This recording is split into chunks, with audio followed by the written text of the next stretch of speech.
dipun waos sareng. Hasbunallahu wa ni'mal wakil. Monggo. Hasbunallahu wa ni'mal wakil.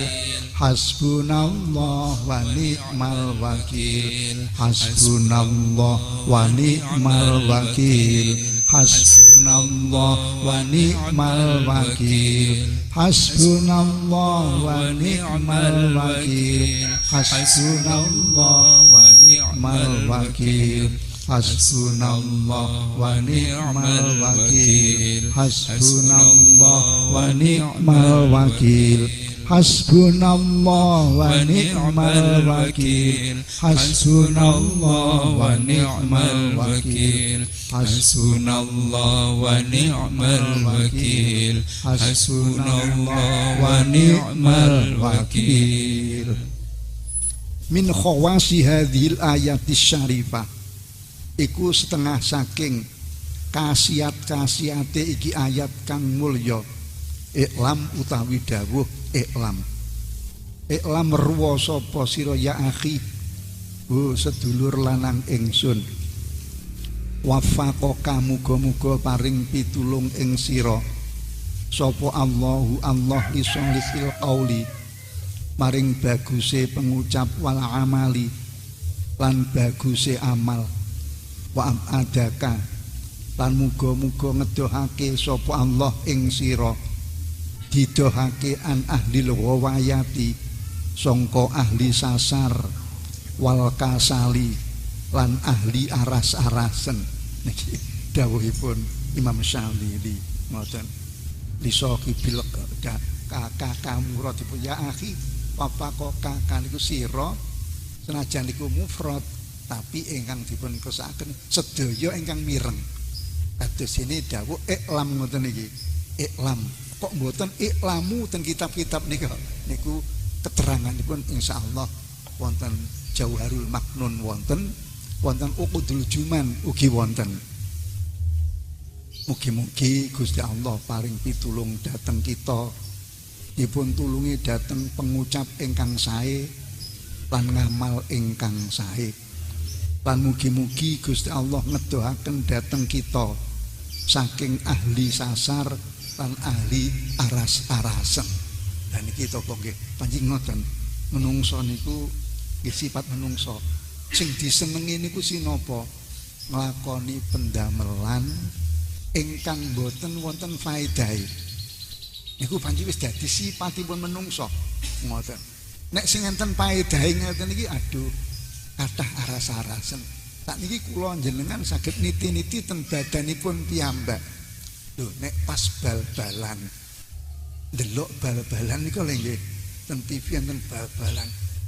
Jam 3 bengi wani melek niku. Ndelok. Nggih napa nggih? Nggih niku. Lho kok semerep.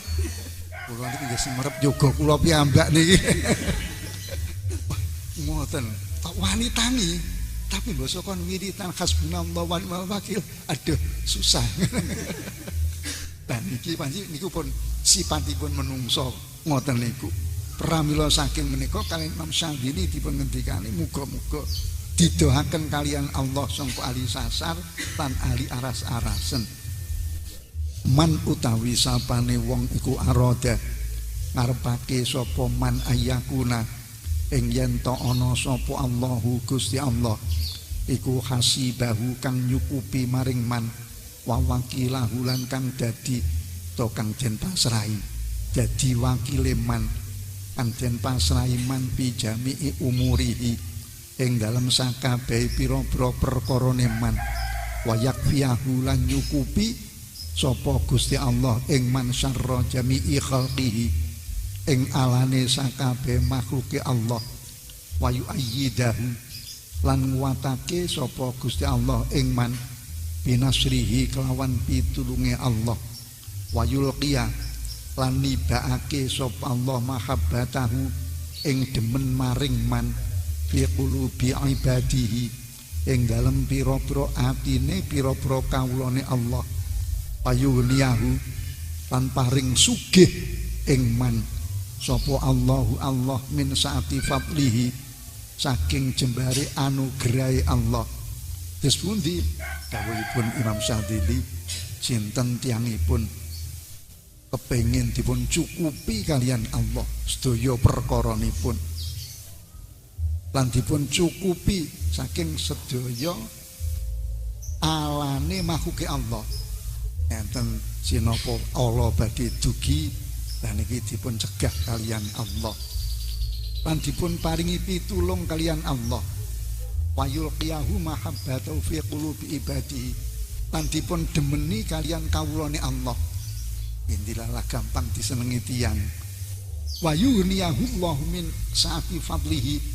Lan dipun paringi sugih kalian Allah sakrono saking fadhole Gusti Allah. Nek diarani sugih krana fadhole Allah niku nggih enten yang gadah sing mboten dikira-kira. Niku enten ngeten. Nah, enten kula tak cerita sekedhik. Zaman rumiyin, zaman bapak kula tasih enom. Niku kidule griya kula niku wonten kali cilik ngoten. Lepen alit. Lah niku wonten tiyang desa kulonipun Mbata Putih. Niki subuh-subuh niku ten lepen. Buang air besar. Lah ten niku kali nyekeli watu. Watu ditutukne watu bunder, ditutukane watu bunder ditutuki kok. Loh, watu kok kropyok-kropyok ngoten, watu bunder ditutuki terus lah kok. Jeronipun niku emas. Jadi awadahipun bunder kados nganu napa sak klopo nganu, klopo sing alit nika. Lah kok boso pecah niku isine emas. Lho enggak berarti sugih dadak niku. Tapi ndilalah ingkang dipun paringi si angsal emas niki kalih Gusti Allah mboten diparingi sugih dangu mboten. Basa soleh emas niku masyaallah zaman rumiyin bentuwina digawe nanggap ledek. terus Pak mboten dados mboten dangu telas malih. Lah niki ngoten niku antara lain. Nah nek titik-titik cara critane kula jenengan pun mireng crita niku kula tak crita. Dan kula niku termasuk min afqaril wara rumiyin. Ngoten. Nalika medal saking griyanipun maratuwa niku kula ndamel gubuk 2,5 meter lebar, panjang 4 meter, saking bambu 4 meter dibagi dados kalih, sepalih kula sepalih santri. Lah kula manggon wonten mriku niku ndilalah nggih. Pun mboten kena diwaca niku ngoten. Wong-wong sing semerep maratuwane sugih. Kok metu kok nggone maratuwane iki iso mangan sego jagung bejo iki. Kula nggih mendel kemawon arepe muring-muring kenyataan ya ra ndek apa-apa tenan. Alhamdulillah. Bosopun kula sinapa niku manggon kiwa tengene 3 tahun. Usaha didik-didik. Kula niki jan saking nol nika usahanipun. Tumbas ayam lehor. Pengen ngingu ayam lehor. Lah kok ngingu ayam lehor lah kok kula tumbas sedasa biji. Sedasa biji sampun mulai telur ngoten. Dilalah kersane Gusti Allah. Sedasa biji niki basa tenggene kula lah kok mati. Aduh, lah niki basa sing kula tumbasi niku ngeten. Lho, wong iku nek gak pangkate bisa gak pangkate sugih, duwe pitik 10 ya mati pisan. Gak penak niku. Tapi kula rumah kula terus mboten nganu. Mboten waleh niku. Terus panggah mawon. Panggah terus kula ngingah ayam kampung sekedhik. Alhamdulillah saged dados ayam lehor. Ayam petelur niku dados 100 kamutan kula. Basa pun dados 100. Tanah ingkang sakniki dipanggoni lari-lari niku nggih griya kula sing ngiritake. Niku disade. Dipun sade. Basa disade ayam kula niku kula titi-titi umo didol wis kadang numbas niku saged. Terus ayam 100 kula dol sedaya, kula damel numbas tanah niku Alhamdulillah kersanipun Gusti Allah. Tanah niku enten wit durene kalih. Kok enten. Enggak namung sawit kambil ngoten. Akhirnya ngageng sawit kambil. Nggih, nek lah tanah sing kula tumbas niku wonten tanah sengketa. Tapi sampun menang salah setunggalipun. Sing menang Kidul Masjid niku menang. Lah sing kalah Pak Sahid niku. Niku kalah ngoten. Bosanu terus disade. Basa disade tanah niku terus kula dengenipun Pak Sahid. Pak upama tanah niki kula tumbas ngoten jenengan ridho napa mboten? Dados sing kula suwuni ridho niku sing kalah. Nah, akhiripun ridho. Basa ridho terus kula sukani bisaroh. Cara sakniki nggih sekitar kang 12 juta. Cara arta sakniki. Basa kula tumbas niku le. Enten wit durene kalih. Niki ngomongaken rezeki sing mboten dikira-kira enten ngoten. Wit duren niku selama tanah niku tasik sengketa. Mboten atos uwa. Mboten. Natos sepisan terus 26 biji. Iku natos 26 biji. Lah ndilalah basa pun kula tumbas niki. Lah kok kalih Gusti Allah dikersake ngepasi gilir kathah. Lah niki ngepasi gilir kathah. Sak musim niku dados niku kula langsung basa pun dadi segadane si kula terus medal sekaripun. Oh, watah ngoten. Sing saged kula itung nalika sampun si sepuh niku tunggal wit niku enten 700 biji. Niku jan tiyang dusun niku gumun kabeh. Lah iya kok iso kaya ngono. Dados sehingga singkang tumbas tiyang ingkang numbasi niku namung tiyang setunggal. Bathine niku saged damel tumbas sapi. Lah kula setiap sak panenan niku kula saged tumbas tanah 700 meter. 700 meter. Tahun pertama niku wah kaping kalih. Sakniki buah telas pun terek niku sekar malih. Watah malih. Kali wah ampuh mending. Terus tahun yang kedua tetep kuwatah tapi mboten kaping kalih mboten. Sepindah. Nah, terus buah kathah niki ngantos 7 tahun. Basa kula pun saged griya damel griya elek-elekan nggih griya nika. Lah niku. Lah kok pun kenging dipun panggeni istirahah niku. Duren niku antun 7 dasa wae. Kadang kula 50. Lah niki wau ngomongaken bab rezeki niku kadang kala nggih mboten mesti ngoten niku wau ngoten. Alhamdulillah niku ingkang nyababi kula niki saged mlampah ngoten. Dados nyababi kula saged mlampah ngoten. Kaya alumni ingkang kula hormati. Dados kados jenengan dugi wonten napa niku griya turuh tasik 2 tahun 3 tahun tahun sampun saged damel griya niku pun alhamdulillah. Kula niki tata nggih.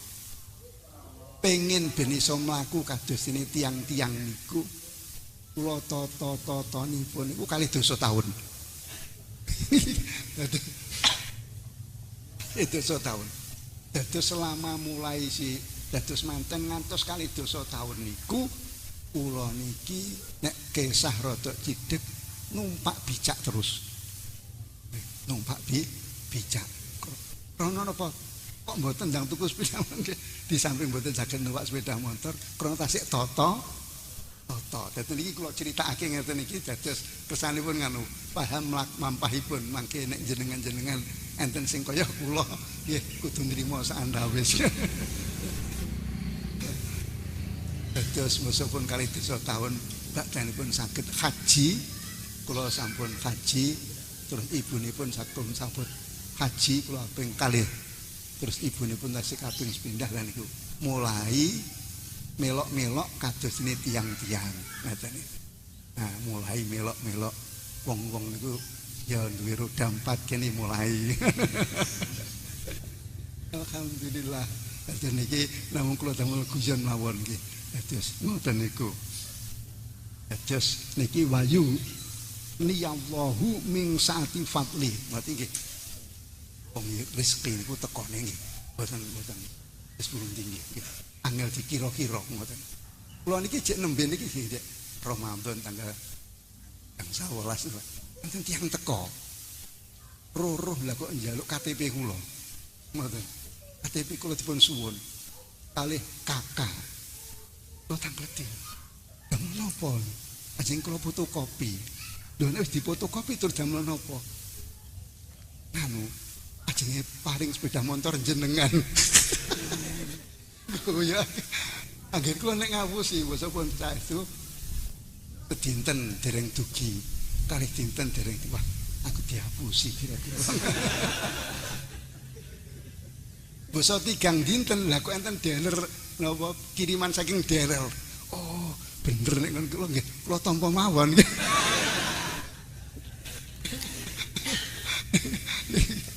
Niki cerita ngoten. Dados niki wau hubunganipun kalih wahyu niyahullahu ming saati fadli ngoten nggih. Mung mawon sedaya si alumni hadirin hadirat sedaya ingkang kula hormati. Niki nek ngomong bab rezeki, panjenengan rezeki niku dalanipun werni kalih. Enten sing asbabul arzak zahiratun wa khafiyatun. Asbab makna dalan. Dalan masukipun rezeki dhateng menungso. Niku wonten kang zahir. Wonten ingkang zahir, wonten ingkang boten patek ketingal wa khafiyatun. Nah, tapi sedaya niki dadi dalan masukipun rezeki. Sing zahir contone napa? Kados tani niku zahir. Dagang, tani, dagang ternak niku zahir. Terus enten ingkang khafiyatun. Boten patek ketingal tapi niku ndadosaken dalanipun rezeki. Antara lain napa nggih menika? Maos hasbunallah wa ni'mal wakil. Antaranipun wirid-wiridan niku. Iki keterangan kula niki kula ngambil saking kitab Ihya. Keteranganipun niki wonten kitab Ihya ingkang bab asbabul arzak zahiratun wa khafiyatun. Iku wonten kitab Ihya. Ampun kula terusake niki. Fal yaqul fi kulli yaumin mongko becik ngucapo sapa man fi kulli yaumin ing dalam saben dina walailatin lan saben wengi hasbunallahu wa ni'mal wakil ing hasbunallahu wa ni'mal wakil bi adadi hurufiha kelawan wilangane hurufe hasbunallahu wa ni'mal wakil. Nah niki supados kalian Gusti Allah diparingi dicukupi kalian Allah, diremeni kalian para menungso, diparingi sugih kalian Gusti Allah. Dan iki antara lain di samping usaha zahir kapurih maos hasbunallahu wa ni'mal wakil kaping wahwa utawi adat iku arba'u mi'atin wa khamsuna 450 kaping 150. Niki wilangan ingkang paling sekedhik. Wilanganipun hasbunallah wa ni'mal wakil ingkang paling sekedhik 150. 150 niki mundhut saking hasbunallah wa ni'mal wakil. Niki nek diitung 150. Kepiye kula waosipun. Hak hasbunallah, hak 8. Sin swidak. Bak kalih, nun 50, alif setunggal, terus Allah. Niku alif lafat Allah setunggal, lame 3 doso, lam ingkang kaping kalih 3 doso, hae gangsal. Wa nikma wawune 6, nun 50, ain 7 doso, mim 50 doso. Al wakil alif setunggal, lam 3 doso, wawu 6, kafe kalih doso, yae sedoso, lame 3 doso. Niku nek dipun kumpulaken jumlahipun 150. Mugi-mugi kula lan panjenengan sedaya dikersakaken waget ngamalaken. Amin ya rabbal alamin. Dados niki wilangan ingkang paling sekedhik. Diwun waos dalu kenging, siang kenging. Tapi sekawan atus 50 niki nyuwun setunggal majelis. Tunggal majelis niku cara jawinipun setunggal pelenggahan. Bab wiridan. Kata-kata setunggal pelenggahan sak majelis iku mboten lungguh kudu mboten pindah mboten. Sak majelis niku pokoke maca wiridan pomo hasbunallahu wa ni'mal wakil niki selama dereng cukup ping 150 mboten angsal omong kalian tiang lintu. Murate setunggal majelis ngoten. Upama tasih angsal 300 lah kok salat munggah salat jamaah niku. Terus piyambakipun nderek salat jamaah. Badhe salat jamaah terus nerusake niku nggih tetep dipun wastani setunggal majelis. Pokok nalika budal kalih wangsul niki mboten omong kalian tiang lintu. Nah niku tasik dipun wastani setunggal majelis ngoten. Ampun. Terus waqala lan ngendika sapa Imam Syadzili wa idza kana lan tetkalane ana sapa umruun wong suwiji iku dhayyikal hali kang rupek tingkae ngoten nggih rupek tingkae ngoten wis nang gone maratuwa isuk-isuk kene wiridan kok upamane niku ngoten maratuwane gak betah ndelok arek wiridan ngoten pitik kok kadang ceker-ceker susah lan iki pun ditahan mawon tambah mboten usah muring-muring. Lha apa to kok dhayyikal hal li adamil mali krana ora anane bondo donya mboten kedah bondo. Iki lumrahe larisi santri seneng bikin pondok diculne wong tuwane. Lumrahe tasik niki. Ali adamil mal.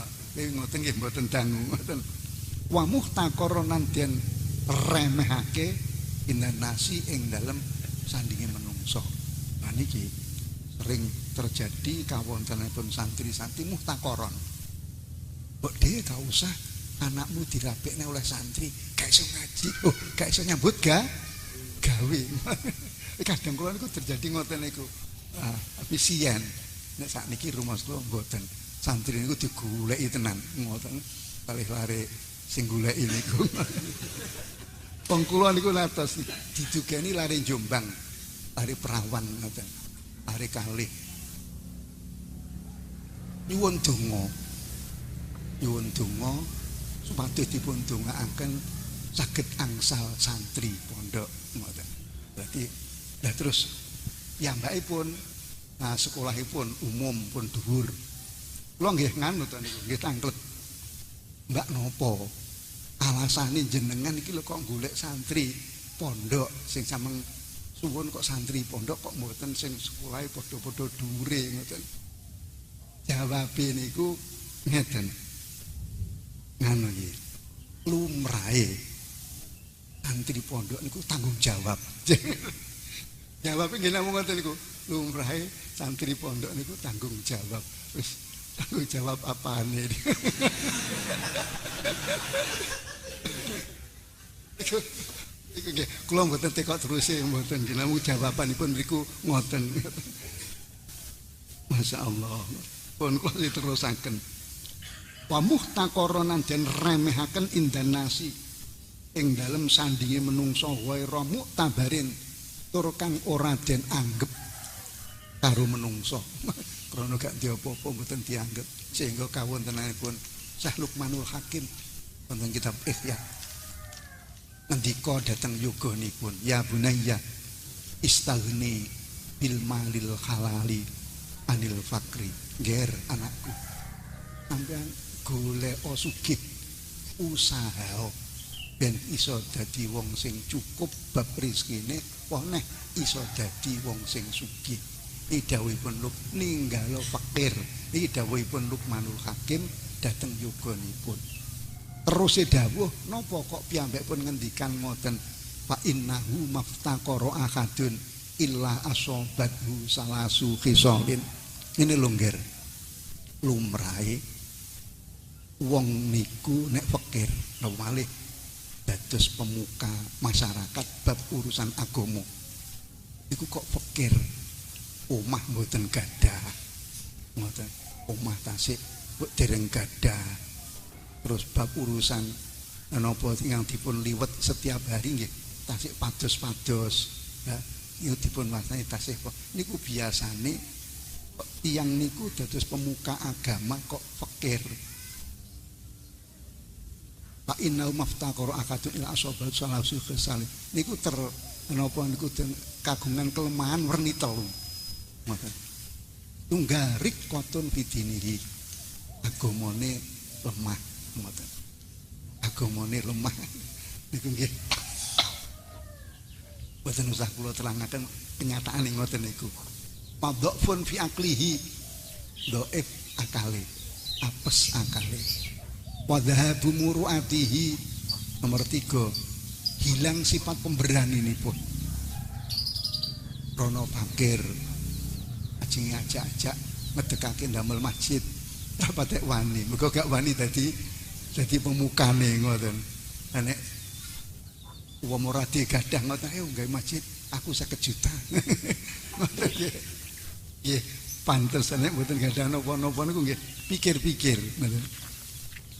Kok ngoten wong kadang nek mboten gadah napa-napa niku ajeng nerangaken khutbah nerangaken zakat mboten gak patek wani niku. Dan iki terusipun dawuhipun Luqmanul Hakim dhateng putranipun wa asyaddu min dzalika salas istighfafun nasi alaihi. Ger ana sing luweh nemen daripada perkara telu iku yaiku istighfafun nasi dipun remehake kalian menungso ingkang boten ngerti agama. Niku kadosipun pun genah. Enten nggih yang ingkang boten patok ngerti agama ten sanding nggih ten daerah wagian mriku. Enten tiyang kagungan anak. Anake niku ajenge nderek ngaji ten musala. Tapi sing mulang ngaji niku fakir ngoten. Anake dicegah. Anake dicegah, aja melok ngaji rono, ketularan mlarate sama. Susah. Terus enten tiyang sing laporan kula nggih kula guyu. Oh iya. Berarti bener dawuhipun Luqmanul Hakim. Ora bapak-bapak sedaya ingkang kula hormati niki panjenengan kula sejo guyonan mawon niki. Terusipun yang bagi desundi nek panci suasanane tasik rupek urusan harta bendanipun dilok-lokne karo wong sing mboten ngerti agama. Nggih. Nggih kaya kula siyen nek tinggal ngoten niku. Iso mangan sego jagung bejo iki. Lho nek dilokne desundi mendel kemawon mboten usah muring-muring. Tapi di samping mendel di belakang layar kita berpikir ngoten. Ya Allah kalian nyuwun dene Allah ya Allah. Kula jenengan dadosaken makhluk jenengan sing mboten dilokne wong krana mlarate kula. Iki jalukan kula ngoten. Ngan dadosaken makhluk jenengan sing mboten dilokne wong krana mlarate. Alhamdulillah tiyang sing ngelok-ngelokne niku sen nganu napa niku. Saiki sik panggandu pidah motor tok ae.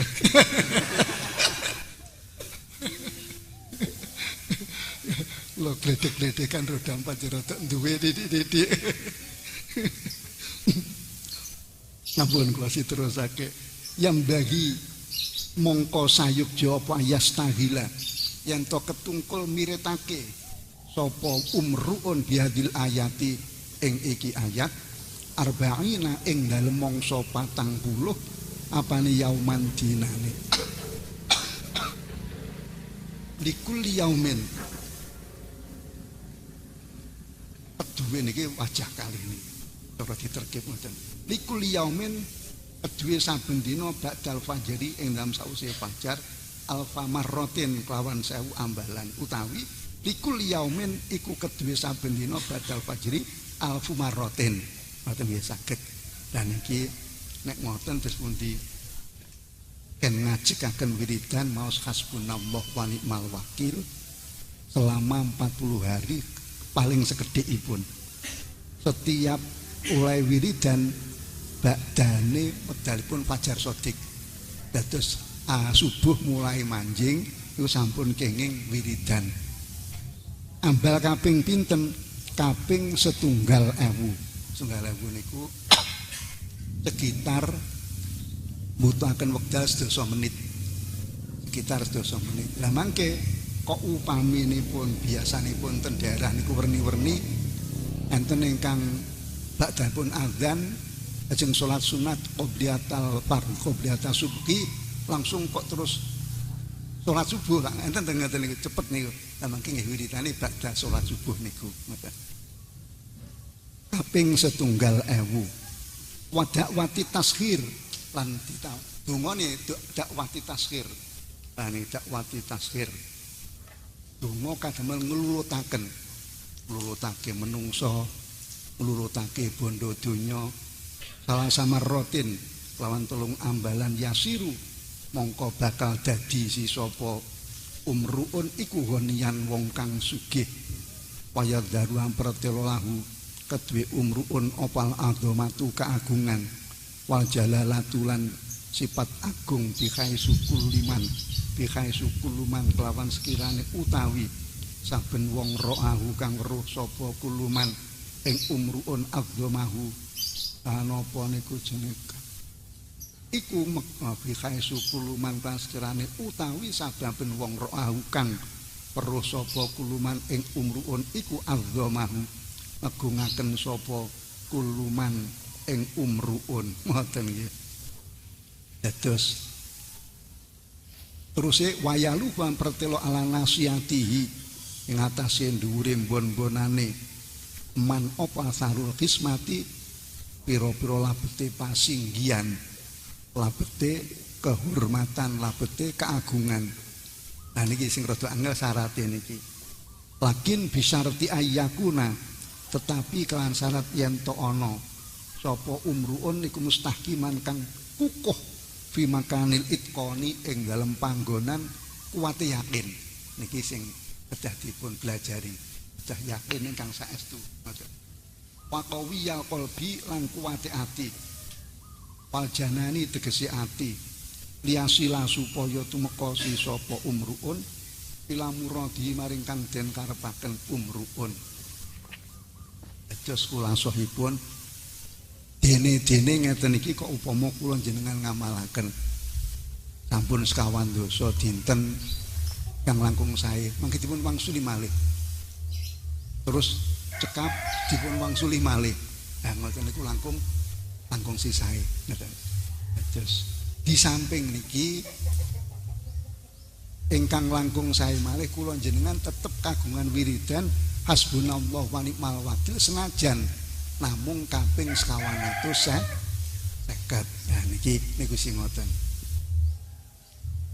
Para bapak-bapak hadirin hadirat sedaya ingkang kula hormati.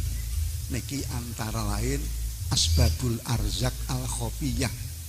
Dalan-dalan masukipun rezeki ingkang samar. Mugi-mugi kula lan panjenengan sedaya diparingi kalian Allah rezeki ingkang kathah kalatur barokah kadamel napa kadamel sinapa mlampah ngluhuraken agamanipun Gusti Allah.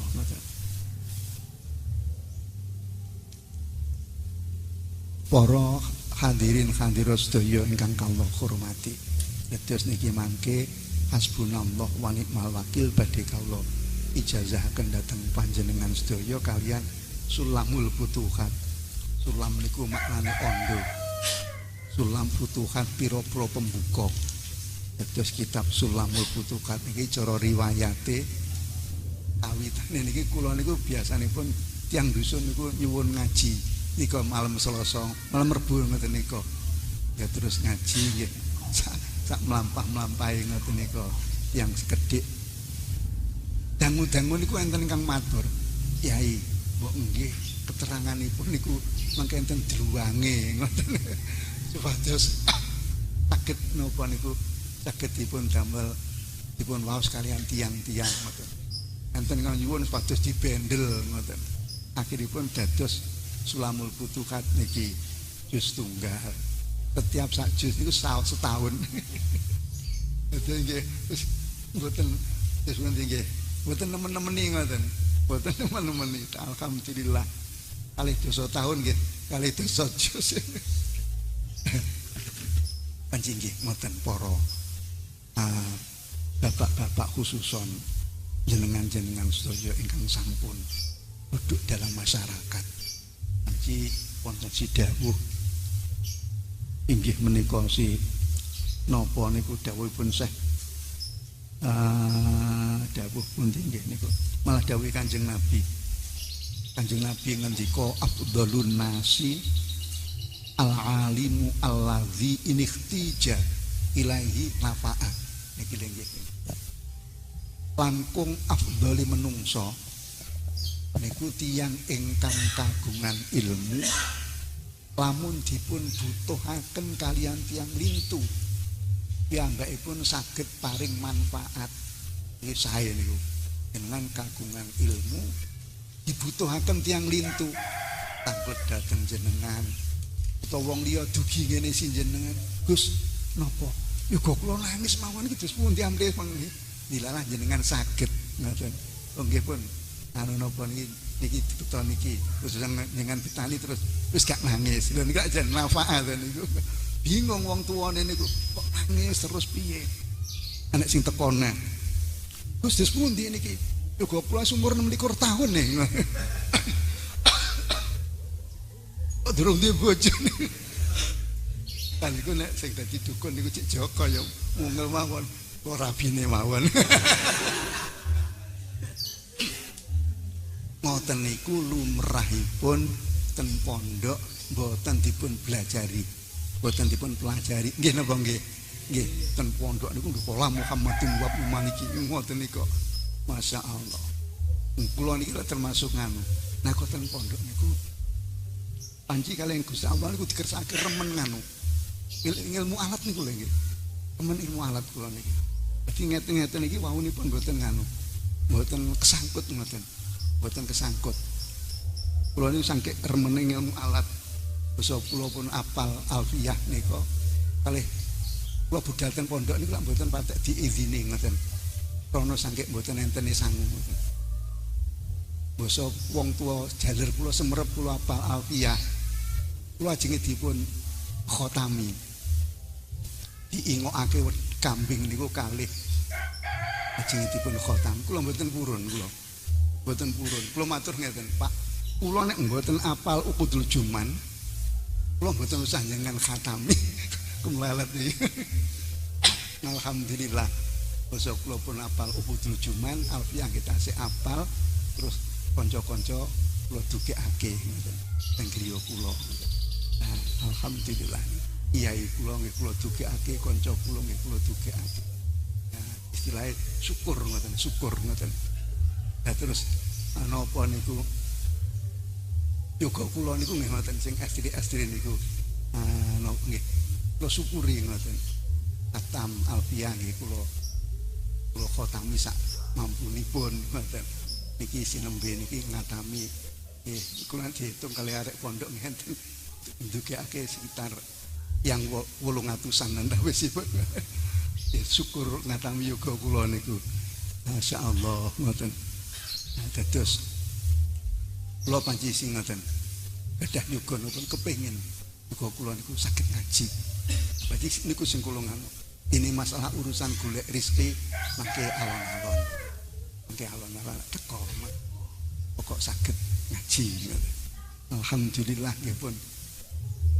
Nggih ali bingkong mulai rada semerep ngoten. Lho ali bingkong kula angel to nggih. Nggih.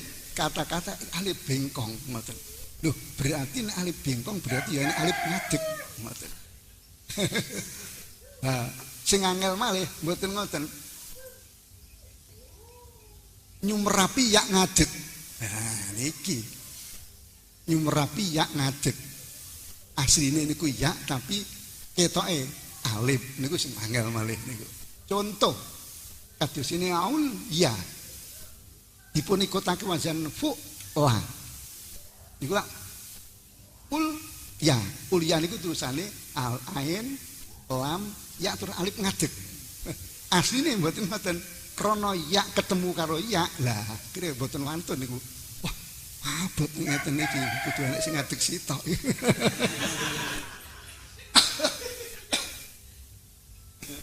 mula saking niku contoh malih sing kadang kala kita mboten semerep dun ya kadang kok diwaca dun yang bener iki sing bener dun ya wa ukhra kelanten anut wazan fu la nah niki tengah kok ngene niku ya kumpule ya huruf sing dhaif karone kumpul mboten saged niki terus akhire terus napa gak dipadakni sitok diganti alif ngadeg niku ampun terus hadisipun Kanjeng Nabi afdhalun nasi al alimu angkung sae-sae luwih utamane menungso yang alim lamun dipun butuhaken tiyang lintu saged paring manfaat dipun suwune ngaji Masya Allah yang pun kersa mulang kalimutan kula niki ngeten iki kula niku nalika tasik mondok tasik angsal 11 tahun matur dhateng Rama Kiai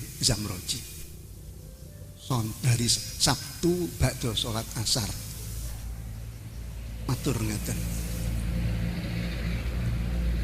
iya ngelmu kawula menika supados saged payu kados pundi lha niku matur ngoten ngelmu kula supados saged payu kados pundi anu seminggu kas reneo betul pun jawab saknalika niku mboten seminggu kas reneo basa punangsa seminggu bakda asar dinten Sabtu kula matur kula sowan dateng dalem tasik lenggah ngoten niku jawabanipun tertata niku oh berarti dipikir tenan aku pindah niku ngeten jawabane ngendikanipun kitab mulai cilik nganti sing gedhi totonen kata-katane totonen ngoten nomor loro semongso sampean dijaliki ulang sapa ae jam sak pira aja kok tulak nah niki sing akhiripun dilalah kersanipun Gusti Allah niku jam 12 dalu niku Gus-gus niku sami nyuwun mulang waduh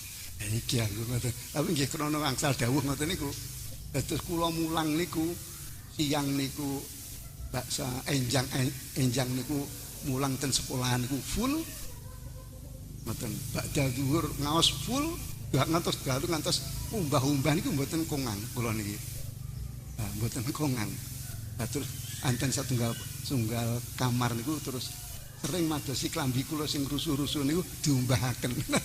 Nggih, wah mulai keramat iki.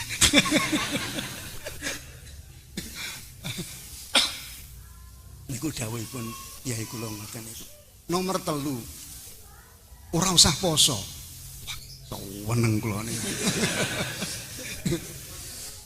Niku kula suwun engko semerep Kyai kula niku, semerep nek kula niku jarene arek-arek niku kulinane siam. Iki gak usah poso. Nanging semongsone sampean ki jek iso mlaku nang bancik gak usah mangan. Wah. Iki pelak posone to niku. Masyaallah. Iku maksudnya ngendikanipun ngoten. Masyaallah. Niki setengah saking ngendikanipun Kyai Zam dateng kula ngoten niku nggih. Orni gangsal juga sampai supe ngoten. Terus sholat jamaah dan bingkingipun Kyai Zam merep takbiratul ihram niku 3 tahun ngoten. Merep takbiratul ihram niku 3 tahun ngoten masyaallah. Terus kula mboten wangsul saking pondok niku 3 tahun ngoten. Sopun niku langsung dirabekake niku. Pun niku setengah saking dawuh ini tija ilahi nafa'a wa ini stughniya anhu aghna nafsahu lamun mboten dipun butuhake kalian tiang lintu tapi piyambakipun sing saged ngopeni badanipun piyambak damel ibadah damel pados rezeki ingkang saged wangsulipun dhateng agami nek gak dibutuhake tiang lintu niki wong alim sing kaya ngoten niku afdalun nas dibutuhne saged nyukupi kebutuhan tiyang lintu. Nek tiyang lintu mboten butuh piyambakipun saged napa niku ngramut badanipun piyambak. Mugi-mugi kita dikersakaken Allah waget mekaten. Amin ya rabbal alamin. Iki wonten dawuh saking ba'dul ulama. Niki dawuh ngeten. Laisat al karomatu illa ba'dal istiqomah. Laisat ora ana opal karomatu karomah kamulyan keramat illa angin ana ba'dal istiqomati ing dalam sakwise istiqomah. Lota adik nih.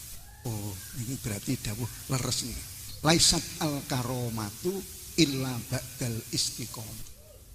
Istiqomah niku dados karomah niku kados ini napa wit-witan ingkang ngedalaken sekar kembang terus wah niku urutipun lak ngeten ilmu kula jenengan kagungan ilmu pengertosan ngeten iki wau maos hasbunallah wa ni'mal wakil faidahipun ngeten kok dipun lampahi dadi ilmu terus ngamal iku nglampahi ilmu amal terus hal niku cara tanduran niku winih jagung terus ditandur terus tukul mundak suwi mundak ageng niku hal tingkah. Nek sampun ngoten terus karomah niku nisbatipun wit jagung niki medal sekare semongso wit-witan metu kembang niku masyaallah ketinggal sae sanget.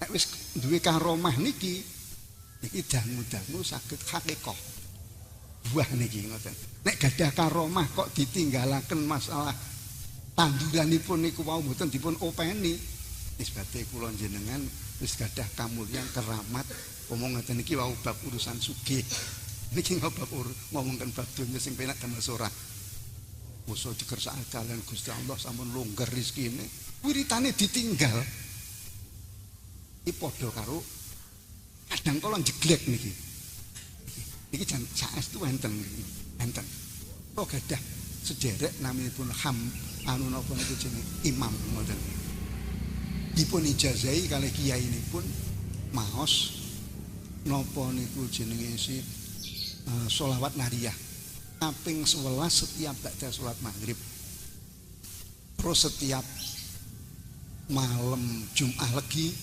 kapurih slametan beleh jago disalap wonten ing sinapa niku jenenge si kuwali sing nyar dibuntel kain sing putih pinter kiyaine niku kula anggap pinter. Lah pintere napa?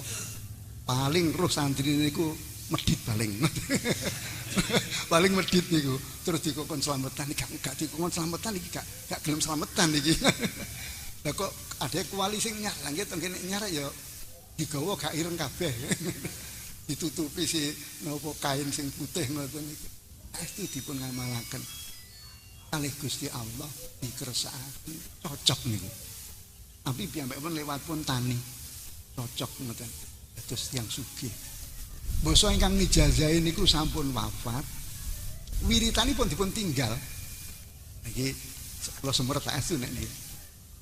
Basa dipun tinggal sekitar jarak 3 tahun. Taninipun niku terus ngan mawon. Mboten dados mawon, ngoten. Dipangan tikus kadang kula pereng sak terusipun. Bisa kepanggih kula ngoten. Nek manggih kula Pak D, ngoten. Pak D. Aku iki kok piye? Kok terus gak duwadi taniku.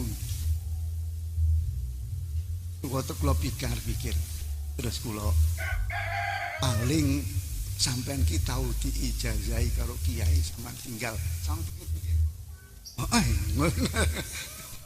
Kiai kok ngoten.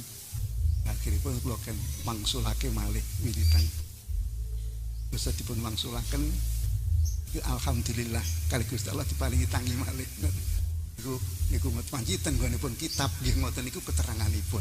Keteranganipun kitab keteranganipun tiyang sing kagungan wiridan. Diparingi kali Gusti Allah saged cocok lancar iki ampun ngantos dipun tinggalaken wiridanipun. Iki panji tenggenipun kitab ngaten. Pramila saking menika para alumni sedaya hadirin hadirat ingkang kula hormati, kanthi kalian guyon-guyon kula aturaken niki tujuan kula mugi-mugi kita sedaya niki manggen wonten pundi kemawon panggenan dikersakaken kalian Gusti Allah waget napa niku gelar agami wonten pundi kemawon panggenan ngoten nggih. Mangke insyaallah ingkang biasanipun nek tiyang sepuhipun niku si kersa napa niku ngramut agami niki barokahipun itu yoga-yoga ngoten. Dan keterangan ngantos 7 keturunan biasanipun ngoten. Dados salehipun tiyang sepuh niki saged sinurun dhateng anak putu ngantos 7 keturunan. Lah sak badane 7 keturunan iki kok mboten wonten ingkang riyadhah malih iku biasane sampun tambar. Paham tambar nggih? Nggih tambar. Iki keterangan insyaallah ngoten. Ampun dados niki matur kula pun